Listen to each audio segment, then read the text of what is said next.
The testimony you are about to listen to is that of a young boy who saw the end of the world, and by the mercies of God, he was granted a second chance. And today he is here to share his experience with everyone. I encourage you to listen to the end so that you won't miss any of this testimony.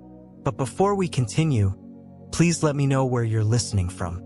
It would be nice to feel closer, even if we're physically apart. Also, don't forget to like. It will help this video to reach so many people who need to listen to this testimony, and leave a comment. Share your thoughts about this near-death experience testimony. Let's have a fair and open discussion so we can learn from each other here on this channel, and don't forget to subscribe for more of this content coming your way. Enjoy listening. My name is Emmanuel and I'm 15 years old. What I'm about to tell you happened when I was just 8. This experience changed my whole life, and I feel like this is the right time I have to share it with you. I've had asthma since I was really little. My mom always kept my inhaler close by and made sure I didn't run around too much on bad air days. But one afternoon in October was different. I was playing soccer with my friends Samuel and Mia after Sunday school practice when it hit me hard. Samuel is my cousin. He's a year older than me and always acts like he knows everything. Mia goes to our church too, and she's super smart. We were having so much fun kicking the ball around behind the church building. The leaves were all orange and yellow and falling everywhere. It was one of those perfect fall days where everything feels good. Then suddenly I couldn't breathe. Not like the usual wheeze I get sometimes. This was different. My chest felt like someone was sitting on it. I tried to call out to Samuel and Mia, but no sound came. I remember dropping to my knees on the grass, and everything started getting dark around the edges. I could hear Samuel yelling for help and Mia was crying. But their voices sounded far away, like they were calling to me from the bottom of a well. My vision got smaller and smaller until everything went black. That's when I heard it. The trumpet. It wasn't like any trumpet I'd ever heard before. Not like the ones in our church band or on TV.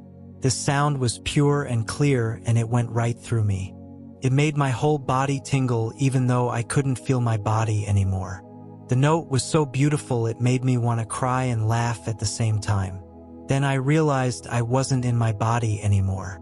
I was floating up above, looking down at myself lying on the grass. Samuel was shaking my shoulders and Mia was running toward the church building screaming for Pastor Williams. My body looked so small and still down there. My lips were turning blue. But I wasn't scared. The trumpet sound was still playing, and it filled me with this incredible peace. I felt lighter than air, like I could go anywhere I wanted just by thinking about it. That's when the sky started to change. It was like someone was pulling back a giant curtain. The regular blue sky with its white clouds just rolled away, and behind it was something amazing. The colors were brighter than anything I'd ever seen. Golds and whites and blues that don't even have names. And then I saw him. Jesus was coming down on a cloud, but it wasn't a regular cloud. It was like the cloud was made of light itself. He was so bright I should have been blinded, but somehow I could look right at him. His face was kind and strong, and his eyes were like fire, but not scary fire. Fire that was full of love. When he raised his hands, the whole universe seemed to respond. The trumpet sound got louder and more beautiful. And then people started rising up from everywhere. They came from all over the earth.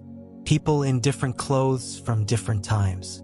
Some looked like they were from Bible times with robes and sandals. Others were dressed like people today. There were old people and young people and kids too. Millions and millions of them all floating up toward Jesus in the sky. I was caught up with them. We were all moving together in this incredible wave of joy. Everyone was laughing and crying and praising God. The feeling was so strong I thought my heart might burst from happiness. It was like every good feeling I'd ever had all rolled into one and multiplied by 1,000. I looked around for Samuel and Mia because I wanted to share this amazing moment with them. We always did everything together. I knew they'd be there somewhere in the crowd. I kept looking and looking, but I couldn't find them anywhere.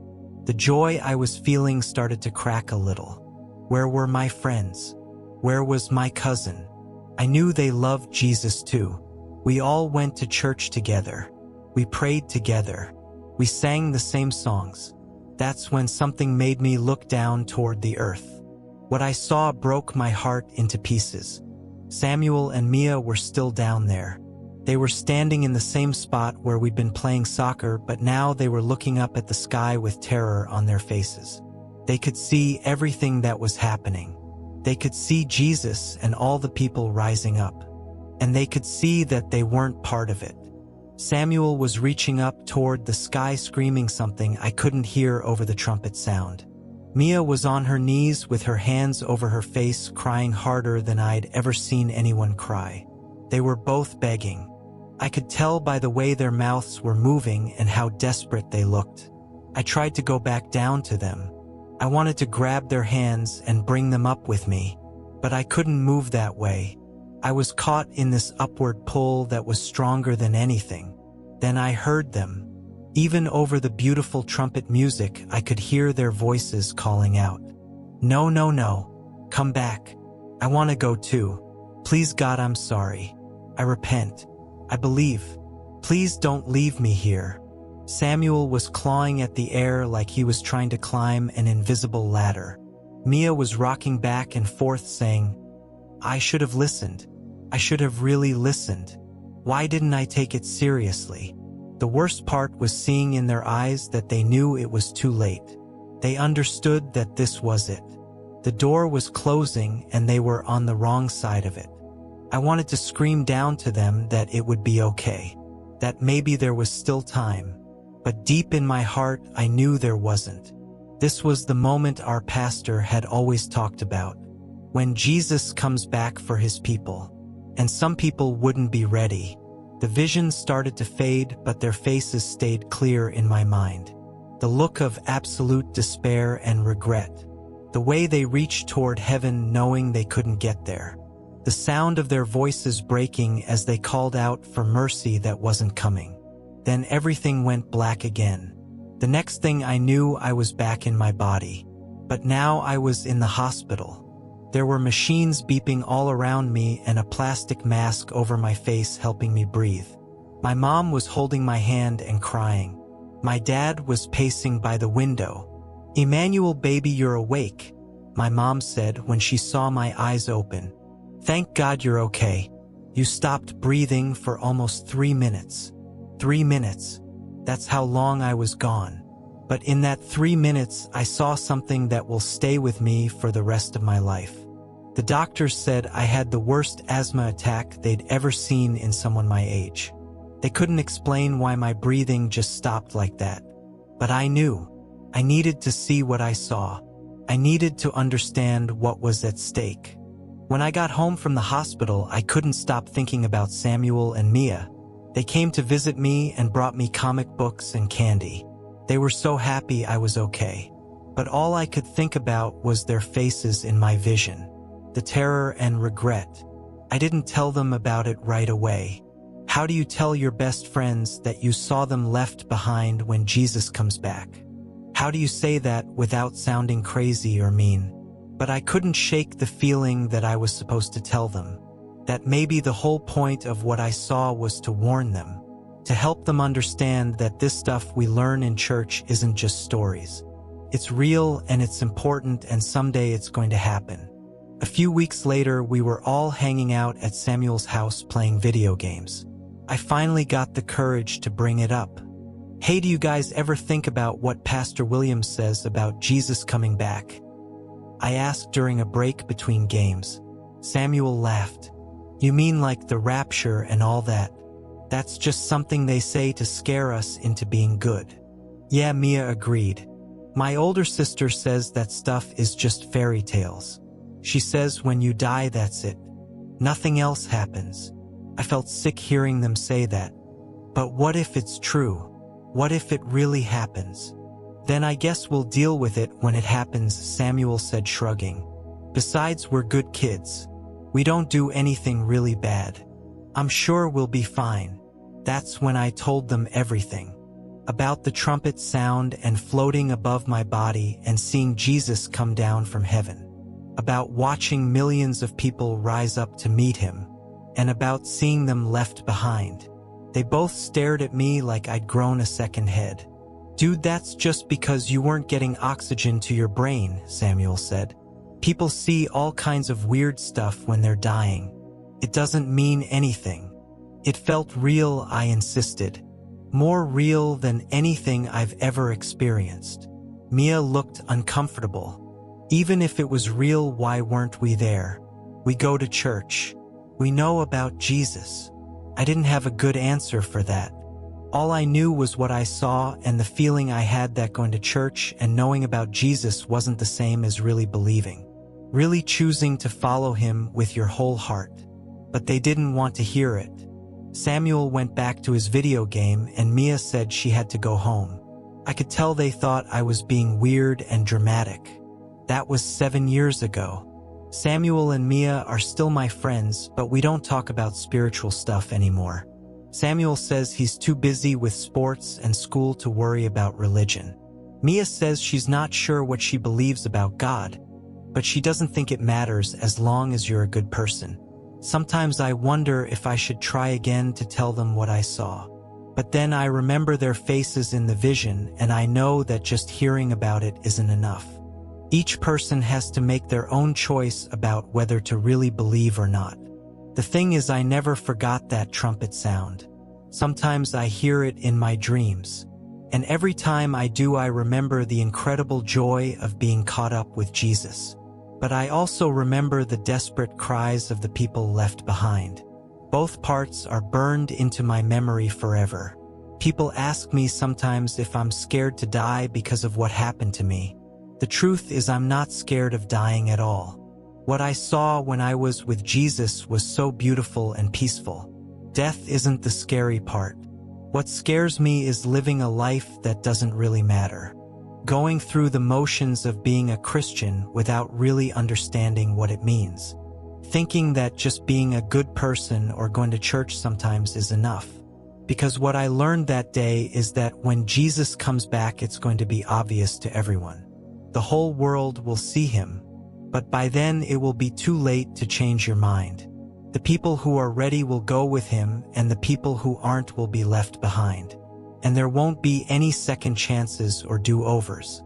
I think about my friends Samuel and Mia all the time. I love them so much, and I don't want what I saw in my vision to really happen to them. But I can't force them to believe. All I can do is live my life in a way that shows them Jesus is real and hope that they'll see it for themselves. The doctors say my asthma is much better now. I hardly ever have attacks anymore. But I know that what happened to me that day wasn't really about my asthma. It was about giving me a message, a warning, a glimpse of what's coming so I could share it with others. Every time I hear a trumpet now, whether it's in church or at a school concert or on TV, I remember that sound from heaven. And I remember that someday we'll all hear it for real. When that day comes, I want to be ready. And I want everyone I care about to be ready too. The vision showed me two things. First, that heaven is more wonderful than we can imagine. The joy and peace and love there is beyond anything we experience here on earth. Being in the presence of Jesus, even for those few moments, was like coming home to a place I'd always belonged but never knew existed. But second, it showed me that not everyone gets to experience that. And the people who don't get left with regret so deep it's almost unbearable to think about. The look on Samuel and Mia's faces in the vision still haunts me. Pure anguish at realizing they'd missed the most important thing in life. I know some people will hear this and think I'm making it up or that it was just my brain playing tricks on me when I wasn't getting enough oxygen. I understand why they'd think that. If someone told me this story and I hadn't experienced it myself, I might be skeptical too. But I know what I saw. I know what I felt. And I know that trumpet call is coming for all of us someday. When it does, I pray that everyone will be ready to answer it with joy instead of regret. The most important thing I learned is this. We don't get to decide when our time is up. We don't know when Jesus is coming back or when our own life will end. All we have is right now, this moment, this day, this chance to choose what we really believe and how we want to live. Don't wait until tomorrow to get serious about your relationship with God. Don't assume you'll have time later to figure it all out. The trumpet could sound at any moment, and when it does, the only thing that will matter is whether you're ready or not.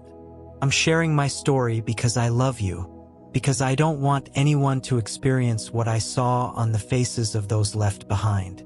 Because that trumpet sound was the most beautiful thing I've ever heard, and I want everyone to hear it with joy when their time comes.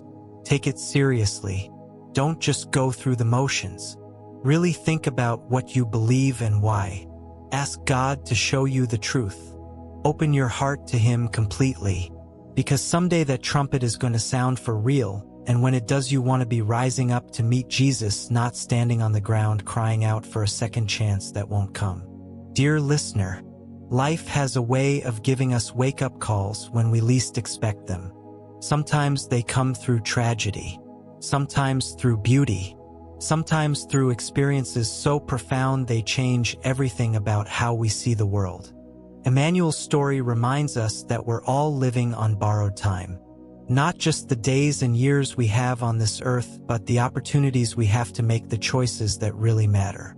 The chance to choose love over fear, faith over doubt, hope over despair. We spend so much energy worrying about things that ultimately won't matter. What people think of us, whether we have enough money or success or popularity, whether we look good or sound smart or fit in with the right crowd. But what if we focused instead on the things that will last forever? The relationships we build, the love we share, the faith we choose to embrace or reject, the impact we have on other people's lives. The trumpet in Emmanuel's vision wasn't just a warning. It was also a call to something beautiful, an invitation to be part of something bigger than ourselves, to experience joy and peace and love beyond what we can imagine. That invitation is still open. Right now, as you listen to these words, you have the chance to respond to it. You don't have to wait for a dramatic experience or a near-death vision. You don't have to wait until you're older or wiser or better. You just have to be willing to listen, to consider that maybe there's more to life than what you can see and touch, to open your heart to the possibility that God loves you more than you can understand and wants to be part of your story. Don't let the noise of everyday life drown out that call. Don't let fear or pride or doubt keep you from the joy that's waiting for you. And don't assume you have unlimited time to figure it all out. Listen for the trumpet. Be ready for the call. Choose love. Choose faith. Choose hope. Choose Jesus. Because when that final trumpet sounds, you want to be rising up with joy, not reaching up in despair. You want to be part of the celebration, not watching it from the outside. You want to hear the music, not the echo of what you missed. The choice is yours, but the time is now. Thank you for listening. If you have been blessed, please like this video. It will help YouTube to show it to more audience who need to hear about these testimonies today. Also share this video to your loved ones. It will be a great way to communicate Christ to others, and that will be the greatest gift you can give to those that you love. If you are yet to subscribe to our channel, please do so. It's free and it's a way of joining this great community of believers. Join us today and your life will not remain the same. Until next time, remain blessed.